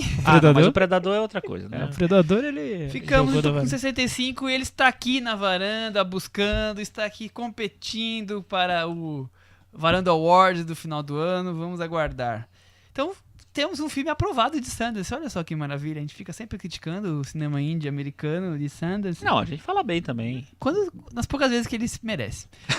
Mas você viu pro cinema indie americano surpreender um diretor que tem origem indiana, Indiana, com um ator protagonista sul-coreano e vamos que vamos. Só assim pra eles emplacarem, é isso? Não sejamos maldosos. E muita internet. Parando com o filme, buscando e iniciando com O Conto, The Tale, filme dirigido pela Jennifer Fox, que é uma diretora até então de documentários. Ela tinha feito 2 documentários e algumas participações em séries de TV. Um é Beirut The Last Home Movie e o outro é My Reincarnation. Eu não conheço a Também não vi carreira nada. dela até então. O filme também, como falando, foi destaque em Sundance. Aliás, foi um dos mais destacados. Aliás, Michel, tem uma pergunta que o Chico fez sobre Buscando que vale pra esse filme, que é o quanto você conhece sobre a sua filha? Esse- Não fui eu, não, foi ele. Foi ele que fez. Vale muito essa pergunta nesse É. filme aqui, viu? Acho que podia ter sido o título desse episódio, pensando bem. O filme, como eu falei, passou em Sundance e foi comprado pela HBO, então está sendo transmitido, está na programação da HBO Brasil. Quem tem HBO tem fácil acesso, está reprisando 1000 vezes, que eu já olhei a programação. Vamos para a sinopse. A documentarista Jennifer, Laura Dern. num mergulho às suas lembranças de quando viveu um relacionamento sexual com adultos aos 13 anos, após sua mãe encontrar textos que a garota escreveu à época. Que quem faz é Isabelle Nelis, que tem uma belíssima interpretação, dificílima, eu achei. Quem é Isabelle Nelis? A menina que faz Muito bem. a A Jennifer Laura Derninha. aos 13 anos. É. Tiago Faria. Pois é. Pedofilia, mulheres fortes. É um filme autobiográfico. É um filme Acho que você falou sobre isso, né? A própria diretora documentarista tinha essa história da vida dela. Ela demorou um bom tempo A pra personagem levar pro chama cinema. o nome da diretora, ela não tem um pudor de Lá esconder no jogo, isso. ela tá contando a história Exato. dela. É. É uma história super difícil. E imagina, ela poderia ter feito um documentário. Ela é documentarista, já muito experiente, mas decidiu fazer um filme de ficção. Porque justamente essa história dela veio à tona por causa de um conto que ela escreveu quando era criança e que a mãe dela descobriu e mostrou pra ela. Falou, olha, filha, Jennifer, esse conto que você escreveu quando tinha 13 anos, o foi que isso ele aqui? quer dizer? E esse conto desatou toda a trama que tá no filme. Então eu já acho curioso uma documentarista se aventurar na ficção, que é difícil, né? É outro Ponto um. terreno, é outro E É, aí, terreno. totalmente. autobiográfica, ponto 2. Pois é, e não só autobiográfico, No mas assunto tabu, 3. uma autobiografia bem complicada, Dura, porque pesada. lida com abuso sexual na infância, pedofilia e tudo mais. O filme, como disse o Michel, eu acho que foi o mais elogiado do Festival de Sundance desse ele, ano. junto com o Hereditário, foram os 2 filmes mais falados. Pois é, e curiosamente acabou indo parar na TV. Ele não vai poder concorrer ao Oscar nem nada. Concorreu ao Emmy de melhor filme pra TV e perdeu. A Laura Dern concorreu a melhor atriz, também perdeu. Uma opção dos produtores do filme. Não dos produtores, foi da distribuição. Eles resolveram vender o filme pra HBO que pagou mais. Eu vi uma entrevista com a Jennifer Fox e perguntou exatamente isso. Pô, você não fica triste que o filme não vai passar nos cinemas? Ela falou assim, não, porque a HBO tem uma ramificação global enorme, milhões de pessoas assistem, então vai ser mais visto do que se fosse nos cinemas, então eu fico feliz dessa história passar pra mais gente. Nesse lado, eu senti meio que tipo... Mas sabe que o... eu tô ganhando meu dinheiro. Mas Michel, então, depois acho que eu... também, desculpa, só pra completar esse raciocínio, eu acho que também que o fato dela ser documentarista, o documentário tem cada vez menos espaço no cinema, então ela já tá meio acostumada com isso. Talvez. E a carreira dela meio que é construída a partir de televisão, de... Porque até aí, o filme pode ir pro cinema e depois ir pra TV e essas pessoas terem visto o filme, né? Quer dizer... mas talvez ela já tenha essa experiência mesmo. E é um filme que, por acaso, cruza essa fronteira, mas talvez na cabeça dela não cruzasse tanto assim. Talvez ela tenha tratado como um projeto como os outros dela. Agora, se tivesse ido pro cinema, a Laura Dern estaria cotadíssima pro Oscar. Com certeza. Cotadíssima. Com certeza. Mas é engraçado, antes de ver o filme eu pensei muito nisso, que desperdício, né? O filme mais elogiado de Sundance, estreando na HBO e não no cinema. A gente volta àquela discussão que a gente teve sobre Netflix, TV, streaming, cinema e tudo mais. Mas depois de ter visto o filme, eu acho que pode ter sido uma boa maneira de lançá-lo, porque eu acho que é um filme que foi feito para provocar discussões, para trazer conversas em casa, com a família e tudo mais. E aí eu vi uma entrevista com a diretora e ela fala isso, ela fala que ela fez o filme para trazer debate mesmo, e que ela criou parcerias com ONGs para que divulguem o filme, para que trate dessa questão do abuso sexual na infância. Todas as entrevistas que ela dá, ela traz estatísticas sobre abuso sexual e fala sobre o problema. Enfim, ela tem uma intenção informativa com o filme, e aí, se você pensar que a HBO está atingindo um público enorme, faz sentido, com né? certeza. Não acho que seja um filme com tantas ambições cinematográficas. Acho que a ambição dele maior é contar essa história. Não é rico narrativamente. Ele tem o seu... que é. Ele tem eu acho razoável. Ele tem algumas coisas que são o seu charme. Chico, por que você... Então, eu acho mais ou que menos nesse ponto? Porque, assim, a princípio é aquela história, né, do abuso, é uma história relativamente clássica. Infelizmente clássica, exatamente. Só que eu acho interessante como ela mexe com a memória e reorganiza as coisas, as pessoas, os objetos. É o grande diferencial do filme, eu acho que isso aproxima ela de uma linguagem mais cinematográfica, assim. Não vou chegar a dizer que ela parece um David Lynch, mas assim... entendeu a coisa da rearrumação das coisas? Como, por exemplo, acontece em outro nível, tudo bem, no Mulholland Drive, e como no filme que a gente viu recentemente no Indie, né, o Longa Jornada à Noite Adentro, em que os personagens viram outras pessoas e estão em outras situações. Eu acho que ela faz isso bem. Eu tava achando o filme, assim, enquanto cinema, eu tava achando meio básico. Bom, bem feito, uma história muito forte e tal. A Laura Dern eu acho que está muito bem no papel, mas a menina eu acho maravilhosa. Sei lá, o que mais me tocou no filme foi justamente como ele tem essa coisa de ter uma narrativa tão intrincada em organizar as coisas, como se fosse um cubo mágico, né? As coisas vão saindo do lugar e vão virando outras coisas. E ela vai e volta as coisas pro lugar. Eu achei bem interessante isso na maneira como ela construiu mesmo. Eu também acho que... Porque eu falei, a coisa que eu acho que mais interessante do filme é isso, porque é o ponto diferencial. Porque a história da pedofilia é impactante, claro, do abuso é forte, acho que vai sempre mexer com quem está assistindo, mas o detalhe dessa coisa da memória que falha e ela não se lembra em todos os detalhes, lembra, claro, de coisas-chave, mas não de tudo, e isso vai ao longo desse resgate em que ela se sente, ela, personagem, sente necessidade de fazer e ir atrás das pessoas com que ela conviveu na época e tudo mais. Eu acho que isso dá um gostinho de voltar atrás, peraí, eu lembrava disso, mas não foi bem assim que aconteceu, e a coisa quase que se preenchendo, mas nunca ser completamente preenchida, a coisa da memória fraca. Tiago. Da memória fraca. Me lembrou muito o Mistérios da Carne, do Greg Araki.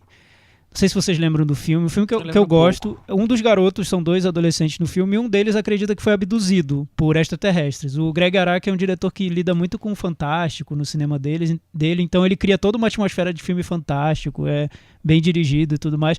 Só que no decorrer do filme você vai percebendo que talvez a memória desse garoto o tenha traído, e essa história da abdução esconda uma outra história, que eu não vou dizer o que é, porque acho que não passou na sessão da tarde. Não passou. Não passou na tela aqui. Passou tempo. Enfim, o tempo já foi pra o tempo já foi. Mas vejam, eu não vou dizer porque eu queria que as pessoas vissem que eu gosto do filme, eu acho que ele merece ser redescoberto. É um diretor interessante. E eu acho que é o mesmo ponto de partida desse, porque nesse você tem uma personagem principal que é uma documentarista de sucesso, e ela ela tem essa lembrança da primeira vez dela com um homem mais velho, quando ela era adolescente, e ela segue a vida com essa lembrança. Até que a mãe traz essas cartas e faz com que ela reveja essa lembrança de uma maneira que ela não esperava, porque talvez esse homem tenha sido um pouco mais velho do que o homem que ela imaginava, talvez ela tenha sido muito mais nova do que ela imaginava que ela era, talvez a situação não tenha sido tão consensual quanto ela pensava. Então ela vai reorganizando todas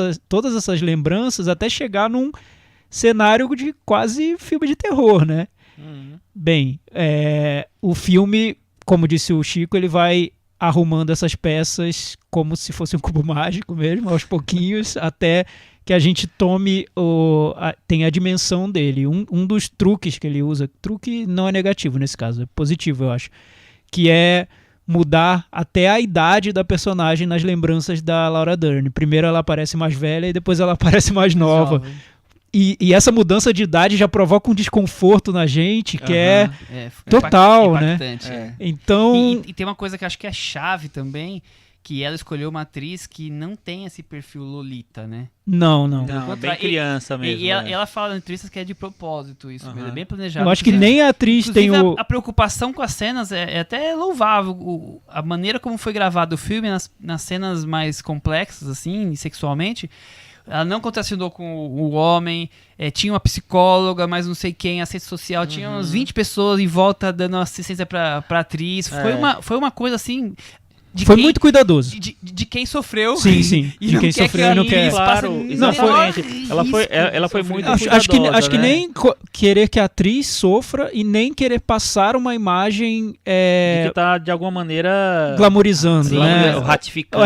Ou estimulando algo parecido. Porque nem a personagem não é uma típica lolita, personagem da garota. Esse é um ponto forte. E o personagem do abusador também não é um típico galã. Ele é um cara comum e até meio infantilizado. Enfim. Inclusive eu acho assim que nesse tipo de situação a gente termina indo por mais um lado. Eu acho assim muito corajoso da parte desse ator fazer esse papel, porque é um papel muito assim, difícil aquele de ficar marcado pra pra ficar marcado sempre. é um risco, Eu acho que ele tá super bem no papel e eu acho que eu não faria nunca esse papel. É um papel bem difícil. As cenas dele, as cenas de sexo, acho que são muito desconfortáveis e realmente Jason perturbam, Ritter, o nome né? dele. Acho que a ideia de perturbar. Elizabeth Debicki. Eu gosto muito dela. Não só nesse filme, como ela surgindo aí na carreira. Ela tem As Viúvas agora. Ela fez aquele seriado, Chris... The Night Manager. Eu gosto dela.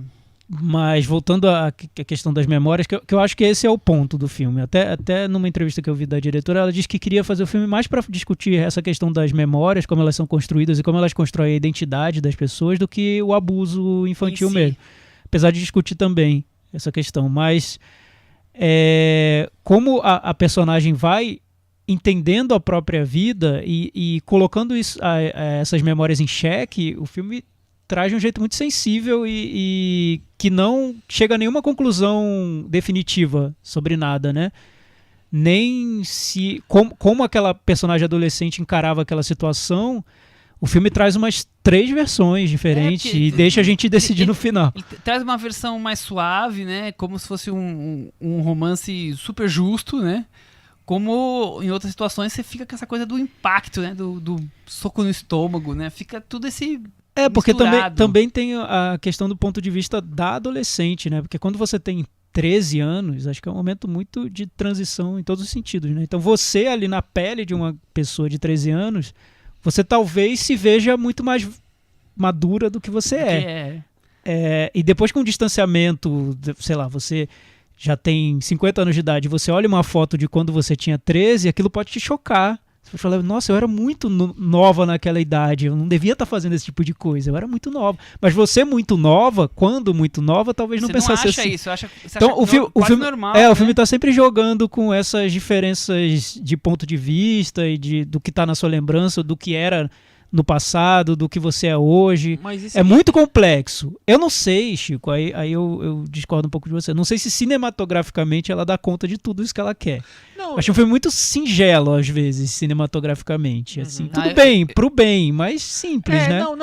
O que eu falo é o seguinte, assim, eu não acho que ela tá acomodada numa narrativa totalmente limpinha. Eu acho que ela tem ela consegue dar uma arrumada boa nos elementos ali, e pra mim isso me surpreendeu. Porque eu imaginava, à medida que eu ia vendo o filme, eu imaginava, nossa, ok, vai ser aquela coisa da memória, triste e tal, não sei o que lá, a maneira como ela superou com aquilo, o confronto agora e tal.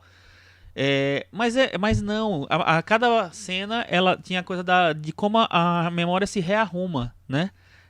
Que é uma coisa meio assustadora, né? Porque de repente você guarda um negócio na cabeça e no caso dela muito mais grave, assim. Mas eu tiro por mim, minha memória é péssima. Péssima assim. Eu gasto muita memória minha com nome de ator, nome de diretor, nome de filme, ano do filme e tal. E aí muitas coisas se perdem. Então eu lembro uma vez, eu acho que já contei essa história aqui. Uma bobagem, viu, perto do filme, tá, gente? Mas é o seguinte, eu contando pra minha mãe, eu fui assistir ET 20 anos depois no cinema e tal. Aí eu conto pra minha mãe, nossa, eu lembro claramente, como se fosse hoje, aquela sessão que a gente foi ver ET, a gente tava lá em Aracaju, fomos eu, você, meu irmão, minha irmã, meu sobrinho, meu primo e minha tia. E aí tal, foi tal, eu lembro que o meu Tomás, meu irmão, chorou e tal, lá. Aí minha mãe falou, olha... Veja bem. Primeiro, a gente não estava em Aracaju, a gente estava em Maceió mesmo. Segundo, 82, meu filho. Sua irmã não foi, ela tinha 3 anos, ela não foi no cinema. Seu primo nem nascido era. Aí tá, ela começou a desconstruir cada pedacinho e no final... Não sobrou nada. Foi ela, meu irmão, eu e meu irmão. Acabou. Foi ela, você e seu irmão, vocês viram Tubarão dublado. Nada era verdade, sua vida é uma invenção e você tava na Matrix. Não, mas eu fiquei muito assustado, assim, de verdade, em como Você na minha uma cabeça que tava... não existiu. Exatamente, tava lá fixo o negócio. Mas, Chico, isso talvez tenha mais a ver com você não ter lembrado de alguns detalhes, de alguma coisa assim que não ficou. Não, e misturei coisas. Eu peguei uma Provavelmente ele cena pegou de um- outra Mas coisa. Provavelmente ele pegou um outro questão do filme que ele viu, exatamente, que eu não vi, mas eu misturou. acho que essa é a questão, é como a gente cria lembranças, memórias, pra gente se aceitar.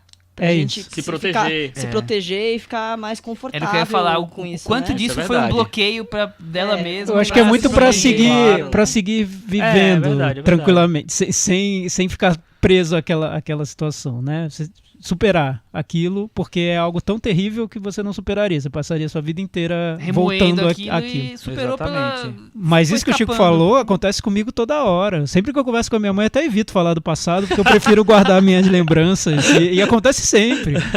Eu gosto de criar histórias, né? Nossa, mãe, aquele dia foi emocionante. Ela, não, Thiago, até parece. Aquele dia foi uma porcaria. Então eu prefiro nem comentar muito. Mas então, ao contrário do Mistérios da Carne que eu tava falando, o Mistérios da Carne ele vai só até essa questão do trauma. Porque é um grande momento do filme, é o ponto onde o filme quer chegar. Esse não, acho que esse ela quer tornar tudo muito complexo, né? Muito complexo. Mostrar como a garota conseguiu lidar com aquela situação, como ela lida com isso, se aquilo foi positivo ou não para ela, talvez tenha sido um pouquinho positivo em algum aspecto, em outro não. Sabe, ela torna aquilo tão complexo. Porque chega um momento que ela deixa de transformar o vilão em monstro, É muito amaciando, e vai é muito humanizando. e não traz resposta nenhuma, né? Não, pelo contrário. Eu acho que como discussão, como autoanálise mesmo, esse filme vai muito mais fundo. Eu não sei, como cinema eu acho que não. Eu ainda acho que é muito singelo. Um diretor melhor talvez tornasse um filme mais... Um David Lynch ali tornaria o filme delirante até. Aí seria outra coisa. Porque ela quer tratar dessa questão da memória e a gente sabe que tem diretores muito bons que foram tratar sobre esse tema cinematograficamente. David Lynch é um exemplo, Alain Resnais é outro exemplo, enfim, tem vários diretores que foram fundo nisso. Então ela não, dá pra ver que é uma documentarista fazendo um filme de ficção, tratando de um tema muito difícil da vida dela, fazendo de uma maneira muito digna, com uma boa atriz no comando da situação, mas tá ali. Eu achei limitado o filme. Não, também. Eu não acho concordo. que vai tanto além. É que a questão psicológica eu acho que se destaca, né? Mas assim, Sim. narrativamente falando, é simples, quase pobre. Mas beleza. É bom pra televisão. Pra passar na HBO. Eu acho bom pra TV. Ele não foi como feito um telefilme, mas virou um telefilme. Por exemplo, o Sharp Objects, a série também da HBO, lida com temas parecidos. A personagem da Amy Adams tem que lidar com memórias que ela bloqueou e o diretor até usa um recurso criativo que é fazer flashbacks que vão aos saltos. Assim. Eles aparecem e somem muito rapidamente, como se fossem flashes da memória dela. Então é um tema recorrente a maneira como ele usa. Eu acho que o Sharp Objects a direção é melhor. Você tem soluções cinematográficas mais criativas. Mas eu acho o conto um filme muito mais instigante na temática. Você tem muito mais assunto ali pra discutir no final do filme. O caldo tá mais engrossado ali, né? E acho que o efeito aí é melhor do que se fosse simplesmente um documentário. Eu acho. Sim, porque não ia levantar suscitar todas essas E discussões, né? É uma coisa que ele não falou, assim, que é um filme que chega no momento um momento perfeito. exato, Sim. né? Porque é um momento que você está discutindo o assédio, o abuso, que está se discutindo a condição da mulher, papel da mulher. Eu acho que foi um filme muito importante pro Me Too, assim, Com em certeza. janeiro, quando tava aquela coisa bombou, super bombou. bombando. Aliás, um dos temas complicados do filme, que eu até vi a diretora falando numa entrevista, é como as mulheres muitas vezes, principalmente em décadas passadas, anos 70, 80, muitas vezes as próprias mulheres ajudavam a ocultar os crimes sexuais dos homens. Sim. E o filme E toca tem nesse isso assunto também aí. no filme, É. Vamos pro Metavaranda? Vamos. E aí, Chico? Eu dou nota 6. Thiago, eu vou dar nota 6,5. Eu vou dar 6,5 também. Vocês xingaram o filme, eu falei A gente quer deixar o Chico com a nota mais baixa, assim. É assim. A gente quer provar nosso planejado, ponto. Foi tudo É isso. planejado. Com isso, ficou com 63 da Metavaranda e o Conto está aqui também na varanda, convidado para a festa de fim de ano. Então, Sundance esse ano teve Hereditário, teve Buscando, teve O Conto, teve Benzinho, teve Ferrugem. E muito sucesso, Muitos né? filmes foi um interessantes. Ano de sucesso. Foi bom. Só não vamos falar da mostra competitiva, porque até agora não surgiu. Mas, Não, mas em comparação ao ano passado, que a gente falou daquele filme horroroso, que ganhou Já Não Sei o que lá. Já não me sinto em casa nesse mundo, é isso? É por algo aí. parecido com isso. Não tem nem comparação, Já tem uma né? melhora grande, né? Amor. Vamos para as recomendações? Na semana passada eu recomendei BoJack Horseman, da Netflix. Que sensacional muito bom, né? a reta final da temporada. eu tava gostando, mas eu tava achando ok. A reta final, Sim. fiquei E tem episódios bem vidrado, diferentes, né? Tem super. um dele que é praticamente um monólogo, o episódio inteiro. Enfim, vale a pena. E eu falei que eu ia recomendar outra série que eu gosto muito, que é American Vandal. Essa eu acho que é um pouco mais difícil que o BoJack Horseman, porque muita gente pode olhar e falar que bobagem de série boba. Tipo Michelle, não veja Michelle. Eu não está na minha lista. Então é uma paródia, tipo um mockumentary, um documentário falso, que em tese é pra zoar essas séries sobre investigação de crime que elas se multiplicam, até na própria Netflix, né? Desde os anos 90. Mas depois daquele Making a Murderer virou um fenômeno que não para nunca mais. Mas nesse são crimes supostamente banais, né, de vandalismo, e os diretores, na verdade, são estudantes de colégio que fazem vídeo para apresentar para os amigos na internet, enfim. É outra escala, só que a ideia é parodiar um pouco os vícios desse tipo de documentário. Se fosse só isso, seria engraçado. Eu gostei da primeira temporada, tá na segunda agora. Mas ele acaba partindo desse princípio para falar sobre o cotidiano nas escolas americanas e acaba sendo muito mais curioso nos detalhes do que muito filme sobre high school que aparecem aos montes por aí. A segunda temporada tá não tão boa quanto a primeira, porque não desenvolve tão bem os personagens principais, eles já são conhecidos nossos, é uma série muito mais sobre resolução de um crime. Lembra um pouco Buscando nesse sentido. É um crime sendo resolvido com celulares, internet e tudo mais. Só que também, de novo, muito sensível para esse universo. Acho que vale muito a pena ver. É uma das minhas séries preferidas, acho que vale. Muito bem, muito bem. Eu, para não sair dos temas espinhosos que nós estamos falando hoje, vou recomendar um documentário que passou no Festival de Telluride este ano, acabou de terminar, e já está na Netflix, que chama-se Roe vs. Wade. Em inglês chama Reversing Roe, que é basicamente a história dos últimos 40, 50 anos da questão do aborto nos Estados Unidos. Então acompanha toda a histórica das aprovações das leis estaduais, leis federais, brigas judiciais, os prós e contras, os a favor e contra dos dois lados, faz um panorama super completo. Não é um grande documentário narrativo diferente, a força do tema é o grande fortaleza do filme, e temas de época de eleição e temas tão poderosos como sobre somos hoje. aborto? Aborto. Que tem uma questão agora que o Trump tá, talvez, pode ser que mude a lei que está prevalecendo desde 73, que permite a maior parte dos abortos, mas tem um movimento muito forte do lado republicano em cima disso, então é um filme interessante para se ver. No Brasil, então, não vamos nem comentar, né? Porque, enfim, tá cada vez o negócio... Deixa pra lá o Brasil, né? E aí, Chico, Pois você é. tem alguma recomendação? Tenho. Uma recomendação... Só rapidinho, eu vi falar. o primeiro episódio da série da semana da Netflix, foi o Maniac.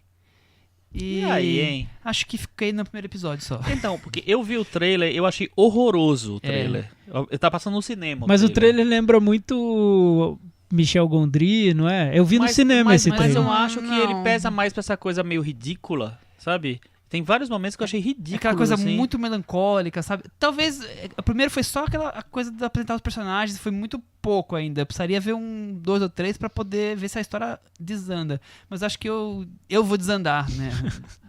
Eu já não sou muito fã do Jonah Hill, eu acho ele chato pra caramba. Mas ele não tá enfim. fazendo nada de comédia. Não sei. Mas, inclusive, ele virou diretor, né? Ele tem um filme meio anos 90, se eu não me engano. Esqueci o nome do filme, The Midnights, não lembro como é. É isso mesmo. Que tem... Tá rolando nos festivais. Tá rolando aí. Mas minha indicação é pra quem mora em São Paulo, no Rio. O filme passa hoje, terça-feira, no Instituto Moreira Salles, na Paulista. E no final de semana, acho que é no sábado, no Rio. Que é um filme chamado Traz os Montes. É um filme português dos anos 70, 76, se não me engano. Que é considerado tipo o avô, ou o pai, ou a mãe, sei lá, do Aquele Querido Mês de Agosto, e de filmes que são chamados de etnodocumentários, etnoficção, sei lá, etno assim. alguma coisa. Que é meio que aquele filme que mistura um pouco de ficção e documentário e que meio que registra a vida num lugar, o povo de um lugar, e que é dessa região de Trás os Montes. É um filme super raro, né? Tava passando na cópia restaurada. Vai ter essa oportunidade de ser visto em São Paulo e no Rio. E ainda tá rolando, hoje terça e amanhã quarta, em várias cidades do Brasil, são 7 cidades eu acho, o Festival Remaster que o Michel recomendou na semana passada. Eu vi ontem o República dos Assassinos, numa cópia super bonita, que passou no Cinearte, passou também no Espaço Itaú aqui em São Paulo. Tem que ver onde tá passando em cada cidade, né? Tem várias. Amanhã passa, pelo menos em São Paulo, não sei se em todas as cidades é igual, né? O Vá Trabalhar Vagabundo, do Carvana, e na quarta-feira o Assalto ao Trem Pagador, do Roberto Farias, que são... Esse, principalmente, é um filme que vale muito ver no cinema, que é muito bom. Então, uma chance de ver filmes, assim, raros. Os filmes vão passar todos no Canal Brasil, o Michel já tinha falado depois. Mas... se puderem ver no cinema, eu sempre melhor, achei né? bem legal de ter visto o República dos Assassinos, que era um filme que eu queria ver já, nunca tinha assistido. É um filme super interessante sobre o Esquadrão da Morte, né? Então, quando passar de novo no Canal Brasil, vão assistir.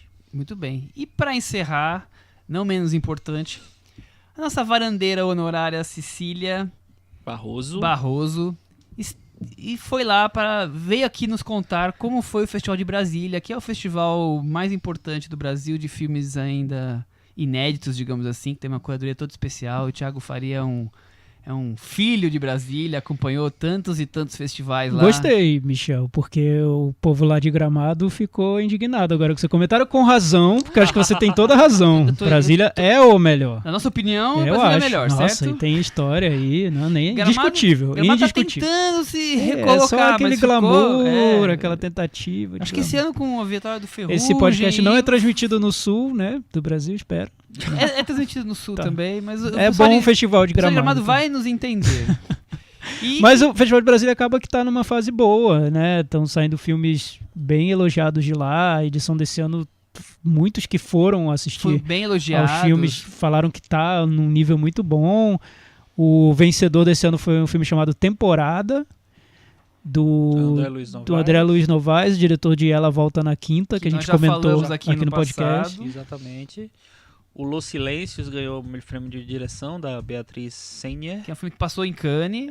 O Ela Volta na Quinta foi no episódio número 10 da Varanda, lá no 10? comecinho. Nossa, caramba, faz tempo. Então vamos deixar a Cecília contar pra gente o que ela viu, o que se destacou, como é que foi o calor do festival. Olá, galera da Varanda. Olha eu aqui de correspondente especial, né? Direto de Brasília. Vou falar um pouquinho sobre a 50ª edição do Festival de Brasília. E é sempre uma honra estar aqui com vocês, mesmo não estando aí, mas aqui na correspondência. É muito legal estar participando da varanda. Então, para falar do festival desse ano, acho que eu vou focar mais na mostra competitiva.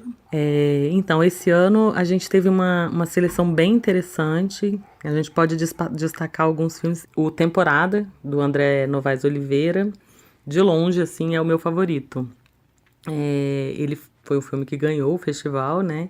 E ele retorna para aquele universo afetivo, mais humano mesmo do André, né? Ele sabe como falar disso, ele é o ambiente em que ele está muito confortável. E em Temporada, assim, é um filme muito maduro, muito equilibrado. Então, assim, ele encontra esse equilíbrio e essa maturidade que faltavam ainda em Ela Volta na Quinta, assim, né? Então, é um filme que consegue intercalar muito bem o humor, o drama. É muito interessante mesmo, assim, tipo, pra mim, o melhor filme do festival de longe. Assim, acho que outros filmes que merecem destaque também na competitiva são o Los Silêncios, da Beatriz Senhê, que assim, é um filme super atual e que volta os olhos para essa proximidade latino-americana, assim, que ela é tão pouco explorada no cinema e assim, ela é tão presente, né? Ela tá tão próxima da gente e a gente não presta a devida atenção, assim, a gente está sempre se afastando dos nossos irmãos aqui de continente, né? E assim, ainda tem uma atuação incrível da Marleida Soto, né? Que faz o papel da protagonista, da mãe. E a gente tem também, tecnicamente o filme é muito incrível, assim, fotografia maravilhosa, direção de arte muito boa, tipo um filme para se prestar atenção. Outro filme que eu gosto muito é o Luna, do Chris Asi, que é um filme, curioso porque assim, hoje em dia se fala muito dessa coisa de homens filmando o universo feminino, homens filmando, né? E assim, eu acho que ele conseguiu uma integração tão grande com as meninas que fazem o filme com ele, que é muito crível aquele universo que ele cria, assim, tanto adolescente, é um universo realmente adolescente e realmente feminino, assim, né? Então, assim, e ele pega uma história que é trágica, né? Que seria trágica, reverte isso e transforma isso, assim, e explora a força do se perceber, né? Assim, do perceber, assumir o lugar da mulher e enfrentar, e sororidade, e vários outros quesitos que são tão fundamentais para a gente estar se reafirmando aí e se impondo mesmo, né? No mundo. A gente tem também teve Gabriela, né? Gabriela Amaral Almeida, com A Sombra do Pai. Terror psicológico muito bem pensado e muito bem desenhado, né? Assim, onde ela fala de ausências, de paternidade e naquele estilo de roteiros da Gabriela que, assim, não precisam de muitos elogios, né? Todo mundo sabe que são incríveis. Como ela trabalha bem com roteiro, né? E como ela trabalha bem com terror, assim, como ela consegue construir o terror muito bem. Ainda outro destaque, acho que é o filme de encerramento da mostra competitiva, que foi O Bicho a Travesti, que é da Cláudia Priscila e do Kiko Goifman, né? Que fala da Linda Quebrada, conta a história, conta quem é Linda Quebrada, né? Vai descobrir quem é Linda Quebrada com a participação da Linda Quebrada também nessa construção. E assim, cara, que mulher, que potência de mulher, assim. Você sai do filme, assim, encantado e totalmente contaminado pela força de Linda Quebrada. É impressionante, assim. E esses seriam os meus destaques na competitiva, né? Mas acho assim, como a gente está em Brasília e é o Festival de Brasília e nunca falta um filme assim mais político, eu acho que a gente tem que falar também, eu tenho que falar também de A Torre das Donzelas, que é o filme novo da Suzana Lira, né? E ela fala das mulheres que ficaram presas, das presas políticas que ficaram presas nessa Torre das Donzelas, né? E assim, muitas dessas mulheres, que ela reconstrói o ambiente, né? ela cria cenicamente ela recria cenicamente o que foi a Torre das Donzelas e faz com que essas mulheres que indicam o caminho para essa reconstrução revisitem esse lugar reconstruído, né? Assim, então, tem muito de memória, de reencontrar, né, o espaço e reencontrar o que foi essa torre para essas mulheres. E assim, além dessa reconstrução espacial, tem os depoimentos, né? E na sessão em que o filme foi apresentado, as ex-presas políticas estavam presentes, muitas delas, né? Estavam presentes e subiram ao palco. E quando o filme acabou, assim, foi uma comoção na sessão, uma coisa assim que, olha, eu tenho mais de 20 anos de festival facilmente, né? E eu acho que foi a segunda vez na minha vida em que eu vi uma sessão tão aplaudida e tão comovida no final da sessão. Assim, foi um momento muito bonito do festival. E aí, como eu falei, quase todos os selecionados, né? Todos foram meio que um destaque. Eu vou citar rapidamente aqui os outros dois, né? A gente tem o Ilha, do Glenda Nicásio e do Ari Rosa, que tem coisas interessantíssimas. É um filme, assim, que tenta ser arriscado na linguagem e, nesse risco, encontra coisas interessantíssimas, mas é bastante desequilibrado.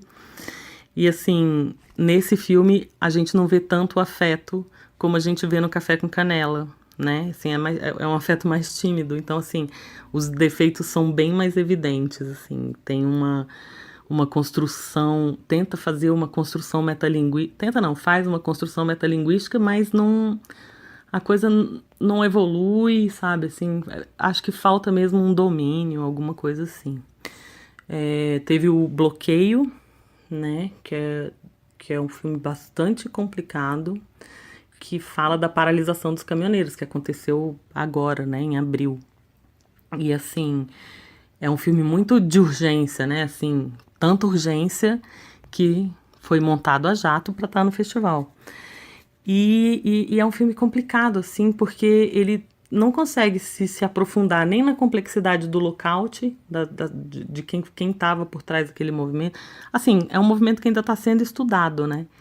E o filme não consegue se aprofundar nisso, aposta numa composição monotemática daquelas pessoas, né? Assim, então, assim, o objeto de estudo do documentário, ele parece que já chega no filme determinado, né? Aquelas pessoas são isso ou são aquilo, e não existe uma alternância, assim, não existe um contraponto. Então, assim, o objeto explicitado, ele acaba encontrando espaço na ridicularização, assim, sabe? E eu acho... E rir da ignorância é uma coisa que me incomoda demais, assim, sabe? Então, é um filme que comigo não funcionou de jeito nenhum. O outro filme que estava na competitiva é o New Life S.A., que é um filme de Brasília, do André Cavalheira, que é bastante problemático também, assim, ele tem problemas de roteiro, tem problemas de montagem, é um filme que tenta falar de muita coisa, mas acaba não passando o recado, né? Mas falando rapidamente aqui, eu vou falar do que não esteve em competição, mas que também merece um destaque, né? Assim, teve o Inferninho, do Guto Parente e do Pedro Diógenes, na Mostra Caleidoscópio. Eles trouxeram de volta uma mostra que faz tipo um apanhadão do que já passou pelos festivais esse ano, que teve o Goiano Dias Vazios, do Robinei Bruno Almeida, né? Um filme bastante interessante sobre depressão, adolescência e... Podia tirar a cartela do final, mas eu gosto bastante do filme. Teve Fabiana, da Bruna Lavoisier, e o Só Alegria, do Tavinho Teixeira, né? Então, esses aí são os dessa mostra do Festival dos Festivais. E a gente teve Cristiano Burlan, assim, inspiradíssimo, com 2 documentários, né? O primeiro, na noite de abertura, o curta Imaginário, incrível, em que ele reconstrói... Ele mostra como a nossa história é cíclica e como a gente está sempre caindo nas mesmas coisas, ilustrando isso com imagens muito antigas. Então, assim, é um filme meio desesperançoso, mas muito, muito interessante. E a construção muito boa, assim. E o Elegia de um Crime também, né? Que estava na mostra Onde Estamos para Onde Vamos. E acho que um outro filme que eu citaria aqui é um filme que estava na mostra local, que é o Marés, do João Paulo Procópio, que é um filme, embora ele seja assim, é um filme que segue muito, tá muito dentro daquela linha, segue muito a linha certinha de um filme, assim, né? Ele não faz não tem grandes invenções de linguagem, não tem grandes invenções narrativas, mas é um filme que, assim, o cuidado, o carinho dele com aqueles personagens, sabe, assim, como aquela história se constrói, como ela é palpável e é próxima, é um filme que também me chamou a atenção. Bom, falei pra caramba, né? É isso. Tô morrendo de saudade de todos vocês. Espero estar logo na varanda com vocês, presencialmente. Muito obrigada. Obrigada pelo convite. E até a próxima. Até logo. Beijo.